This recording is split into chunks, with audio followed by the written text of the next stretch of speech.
Es un gusto saludarlos, bienvenidos a Sala de Prensa Blue. Como todos los domingos los vamos a acompañar hasta el mediodía a través de todas las frecuencias de Blue Radio, también a través de la señal en YouTube, de Noticias Caracol en vivo y también de la señal en vivo video de Blue Radio. Pueden acompañarnos, pueden opinar y podemos tertuliar en este comienzo tan agitado, tan intenso de este 2026 por cuenta de todo lo que ha pasado en las últimas horas. Bienvenidos, estamos en Sala de Prensa Blue.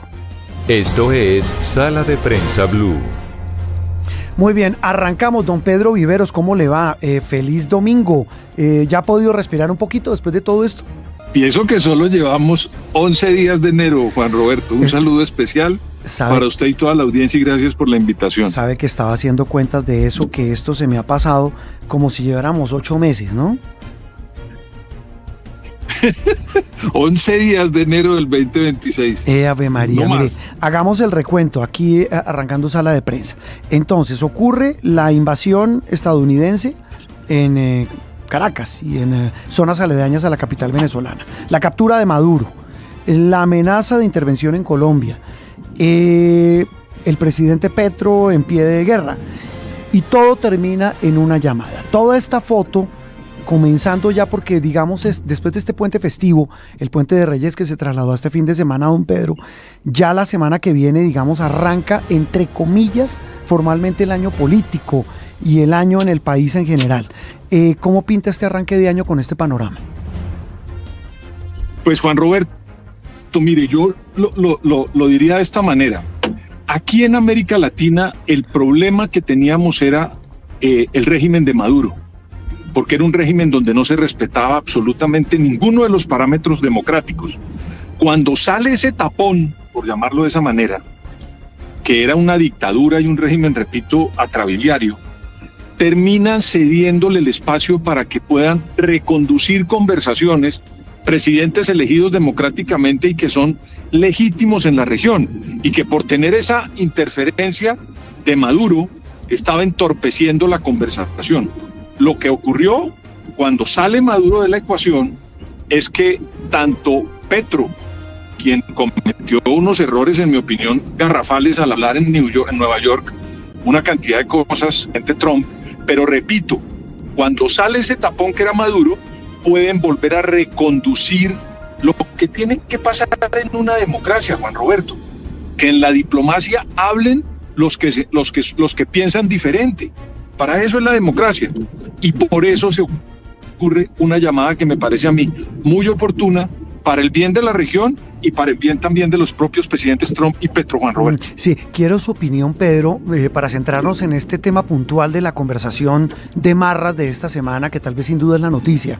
Esta conversación telefónica entre los presidentes Petro y Trump es la revelación que hace el mismo mandatario colombiano, Pedro, se la hizo al país de España el viernes pasado, cuando dijo, entre otras cosas, que Trump le reconoció en la llamada que sí tenía pensado hacer algo en Colombia. Pues mire, Juan Roberto, yo a Donald Trump hasta hoy, entre otras cosas, en 9 días cumple el primer año de mandato. Todavía no ha terminado el primer año y mire ya todo lo que ha pasado. Sí. Pero yo a Trump, cuando usted lo mira retrospectivamente, Trump siempre comienza como a apretar hasta el fondo el cuello de los problemas a donde quiere intervenir. Pero al final o saca una hoja para negociar o hace operaciones militares quirúrgicas.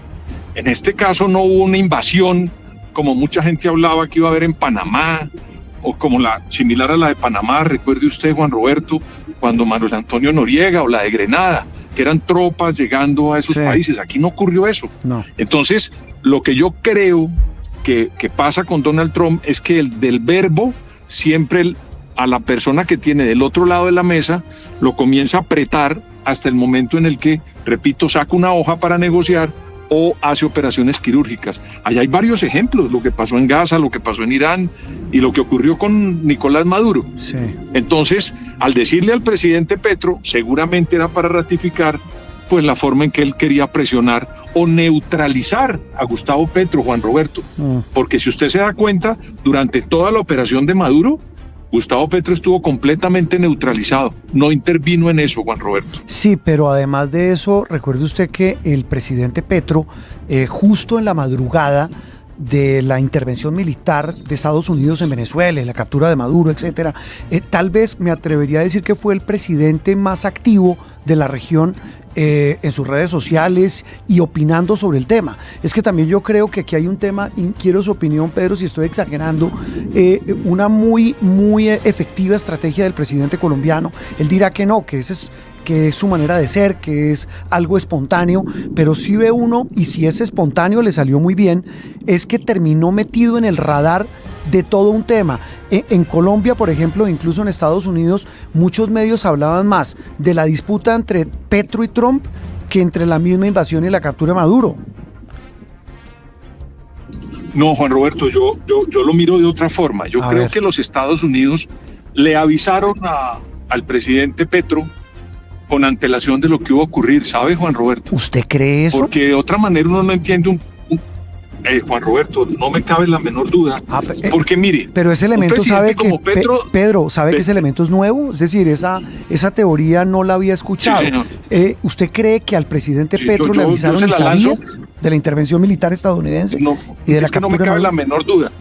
Una persona con un consejo de seguridad a las 2 de la mañana, cuando nosotros sabemos cuáles son las amplitudes en materia de sueño del presidente Petro, despierto a las 2 de la mañana. Pero él trasnocha. Yo creo que algo sabía el presidente.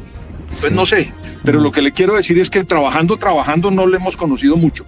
En esta oportunidad estaba desde muy temprano trabajando y los términos, Juan Roberto, y yo lo invito a que usted recuerde, porque usted hizo una transmisión maravillosa, a propósito le echo cepillo aquí de paso, hizo una transmisión maravillosa con el equipo de Caracol.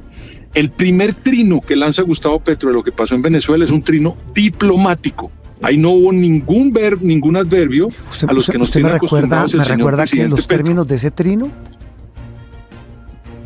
Sí. Yo no me acuerdo los términos de ese primer trino. Decía, recuerde grosso modo, le voy a decir más o menos qué decía. Sí. Hay que tener en cuenta todas las condiciones para poder resolver el problema de manera pacífica en Venezuela y tener las conversaciones adecuadas en el momento oportuno.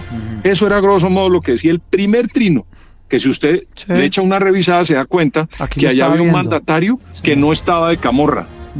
No estaba de camorra. Sí. Ese señor estaba tratando de resolver un problema porque a Petro lo había neutralizado Trump. Es que, Juan Roberto, recuerde todo lo que pasó con Petro de aquí para atrás. No, y de para adelante, entonces, Pedro, porque acuérdese usted, perdón, lo interrumpo, que el presidente de Estados Unidos, después de la intervención militar y de la captura de Maduro, dijo en un avión, es que el presidente de Colombia es un enfermo.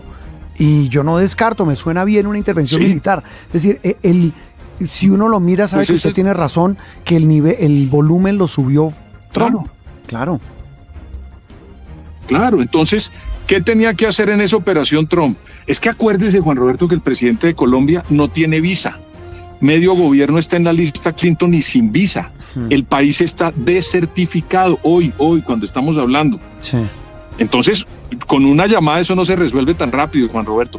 Y para que esa llamada se diera, a mí me da la impresión que el presidente Gustavo Petro tuvo que ceder mucho en esas conversaciones con todos los agentes de oficio que le sirvieron para que pudiera el presidente Petro llamar a la Casa Blanca y solicitar una conversación con el presidente de los Estados Unidos. ¿Qué es para usted ceder, Pedro? ¿Qué tuvo que haber hecho el presidente Petro para que...? No, yo todavía tengo visa, Sí, esa es una buena distinción. Pedro, ¿qué pudo haber hecho el mandatario colombiano para que en Washington dijeran, sí, sabe que sí, hay que hablar con Petro? Pues yo creería, Juan Roberto, que después de lo que pasó con esa operación militar en Venezuela y sacar a Maduro, pues ¿qué tiene que hacer el presidente Trump en esa lógica que él quiere manejar?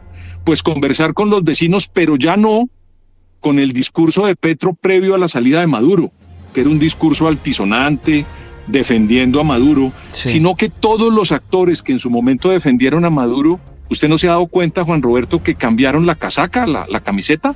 Y ahora comienzan, a mí me llamó la atención los aplausos del discurso del presidente Petro el día que habló en la Plaza de Bolívar, sí, después de la llamada con Trump. Sí. Parecían los de Petro trompistas, sí, y 15 minutos antes eran antitrompistas. No, eso Algo es cambió. Eso es y para que eso cambiara... Eso es una comedia.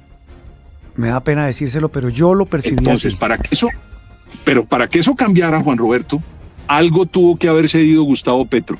Y si usted me permite seguir siendo aquí como medio lenguisuelto, le voy a decir que pudo haber cambiado. A ver. El presidente Petro debe tener un gran interés en que en Colombia le oigan por qué en este país hay 1.500 toneladas de producción de cocaína, un punto. Sí. Segundo, salir de la lista OFAC y recuperar la visa, porque yo no creo que un mandatario de Colombia esté en este momento, sin contar su versión de los hechos, metido en una lista como la OFAC y sin visa, Juan Roberto. Sí, pero mire que usted revisa, Pedro, y lo mismo deben estar pensando muchos oyentes y muchos televidentes, las entrevistas que concedió el mandatario en estos días, cerrando la semana. Habló con nuestro canal aliado CBS, habló con El País de España, habló con la BBC, es decir, habló con medios grandes de los Estados Unidos y del Reino Unido sobre este desencuentro con Trump, sobre la llamada. Es decir, Petro se metió en el radar de medios en Estados Unidos y de Europa, y él ahí hablaba y daba su versión. Alguien dirá, pues no era en su ley. Él dice, mire, yo conté, incluso dice que de los 50 minutos o casi la hora que hablaron, el que más habló fue él, explicando su lucha antidrogas, y dice que a los dos los engañaban y que Trump no es pendejo. Pero más allá de eso, ¿usted cree que pudo haber en esa conversación de parte del mandatario colombiano frases complacientes para tranquilizar a Trump? Es que, Juan Roberto, cuando uno pide una llamada en diplomacia después de semejante controversia que hubo durante más de un año, quiere decir que hay alguna versión que el presidente de Colombia tiene que pedir contar en Casa Blanca, que es lo que ellos están diciendo. Sí. Allá el ministro de Interior, el doctor Armando Benedetti, dijo que estaban muy asustados por problemas de ellos sin tener visa y por las acciones militares. Sí. Entonces usted comienza a ver en el mapa que lo que está ocurriendo es cuál es la versión y qué va a pedir Petro. Juan Roberto, mire, el presidente Trump, como yo le decía hace un momento, cumple en 11 días mal contados, o 9 días mal contados, el primer año de gobierno. Y Gustavo Petro sale del gobierno en 7 meses, Juan Roberto. ¿Qué puede ir a plantear un presidente que está de salida con un presidente que está pensando más en el que le va a garantizar a él la gobernación y su cooperación en los próximos 3 años? Pues va a pedirle cosas mínimas, Juan Roberto. Yo no creo que el presidente Petro pueda sentarse a plantear un Plan Colombia 2.0 cuando está a menos de 6 meses de dejar el poder. Sí, es decir, si le entiendo que son intereses muy distintos los de un presidente que está de salida con uno que está prácticamente de llegada. Sí, señor. Eso es. Pedro, eso... Sí, señor, no me cabe la menor duda. Bueno, ¿Usted se acuerda, Juan, señor, cuando el presidente Pastrana llegó a la presidencia, que le ganó a Samper después de ese problema del 8.000, donde el presidente tampoco tenía visa? Sí. ¿Usted se acuerda a Samper? ¿Se acuerda lo primero? Y a Serpa le ganó Pastrana. ¿Se acuerda lo primero que hizo ese gobierno?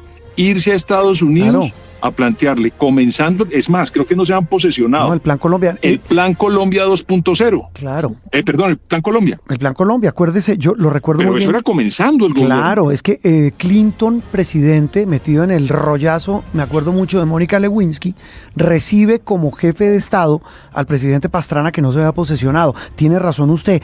Pedro, y ahí hay un elemento clave para que ya ahora hablemos de campaña política, porque esto va a estar cruzando la campaña presidencial en Colombia, la campaña política en general, y es el tema del orden público. Mire que terminando la semana este tipo, Mordisco, alias Mordisco, el jefe de las disidencias, cómo cambian las épocas. Él dice, hablando de Estados Unidos, y digo cambian las épocas, es porque tanto las disidencias como el ELN, que se sienten o se sentían tan cómodas en Venezuela, ahora están propone Mordisco, una alianza criminal entre todos estos grupos en la frontera, dicen ellos, para repeler la intervención o injerencia extranjera, hablando de Estados Unidos ante eventuales operaciones militares en la frontera.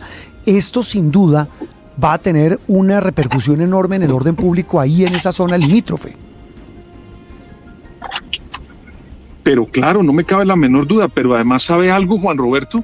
Yo creo que los candidatos a la presidencia tienen que comenzar a mosquearse, como dicen en la costa Caribe. ¿Por qué? Porque ya tiene alguien que comenzar a plantear qué es lo que van a hacer para recuperar, no solamente en materia comercial, las relaciones o de petróleo con Venezuela. También tenemos que comenzar a ver cuáles van a ser las estrategias militares y de ayuda para que los colombianos pues puedan tener un futuro claro en materia de relaciones con Venezuela. Los candidatos estos que están planteando llegar a la presidencia deberían estar hoy diciéndonos a los colombianos cuál es su versión de las relaciones con Estados Unidos y con Venezuela. Eso es lo que deberían estar haciendo, porque este señor Mordisco, cuando hace esa amenaza, pues lo que se necesita es una respuesta. Yo le repito, Juan Roberto, el presidente Petro ya está de salida. Aquí nos toca comenzar a mirar qué es lo que nos van a plantear a futuro. Claro. Porque yo creo que ahí es donde está mirando Casa Blanca, Juan Roberto. Claro. A esos Pedro, que vienen los próximos 4 años. Metámonos ahora sí a hablar de la campaña política. Todo este panorama, todo este cuadro tan confuso y lleno de colores y de matices, la crisis con Trump, la situación en la frontera, la transición como sea que esté ocurriendo en Venezuela, todo esto junto, ¿qué tanto va a impactar en la campaña política? Usted dice los candidatos se tienen que mosquear. Visto eso, y ya estamos arrancando la recta clave de la campaña presidencial, ¿cómo la impacta? Pues Juan Roberto, yo creo que debilita mucho a sectores que tanto en el pasado como en el presente apoyaron la versión de Maduro, defendieron mucho de manera abierta al gobierno de Maduro y tuvieron muchas relaciones. ¿Por qué? Pues porque ellos tenían todo el derecho a hacerlo en una democracia, pero ahora tienen que comenzar a justificar cómo, por ejemplo, Juan Roberto, ahí acaban de liberar la semana pasada a una cantidad de presos políticos, Juan Roberto. Entonces esas personas que apoyaban ese régimen de Maduro aquí en Colombia tienen que decirnos a nosotros que cuándo aparecieron los presos políticos o quién se los inventó. Porque esos señores estaban allá metidos y los estamos viendo liberados de unas prisiones. Pero ¿cómo eso afecta a un sector? ¿A cuál? Para ponerle nombre y cara. Me parece a mí que a la izquierda y el que esté dentro de el gobierno del presidente Petro y defienda sus tesis. Ahí está el señor Cepeda, y si quieren hacer una consulta interpartidista o el Frente Amplio, ahí son las preguntas que hay que hacerle. Bueno, está bien, tenían todo el derecho a defender Clara López, a Chávez, Romero, a Maduro, tienen todos, a Clara López, pero ellos tienen que ahora decirle al país qué fue lo que pasó con ese régimen. Es que eso ocurrió en las narices de todos y mucha gente no lo dijo. Y por otro lado, Juan Roberto... No, pero Pedro, antes de ir al otro lado, pero de esa explicación que dé la izquierda, si no entiendo, dependerá en buena medida cómo los vean de cara aquí adentro en Colombia para la campaña. Claro. Juan, ¿sabe qué? Yo me acordaba de lo siguiente. ¿Usted se acuerda del 11 de septiembre? Claro. Cuando pasó lo de las Torres Gemelas, el 12 de septiembre del 2001. ¿Usted se acuerda que en ese momento Álvaro Uribe estaba como en el 0.2% en las encuestas? Me acuerdo muy bien. Y después de eso se liberó un discurso en el mundo contra el terrorismo y las organizaciones como las organizaciones subversivas como las FARC o el ELN. Y a partir de ese momento, de ese discurso, comienza la campaña. Mucha gente decía que el presidente Uribe ganó la campaña porque se levantó el Caguán y ese proceso de paz de Pastrana. Pero otra gente sostenía que el discurso que el mundo entero copió cuando las Torres Gemelas, que era la lucha contra el terrorismo, y era convertir a unos guerrilleros políticos en terroristas. ¿Se acuerda usted? Sí. Pues eso caló en el discurso del presidente Álvaro Uribe y él comenzó a subir. Sí. Yo sé que me tomé mucho tiempo para contestarle. No, pero yo creo, Juan Roberto, que si esta operación va a cambiar mucho el mapa político en Colombia a partir de eso que pasó hace unos días en Venezuela. ¿Y cómo lo va a cambiar, Pedro?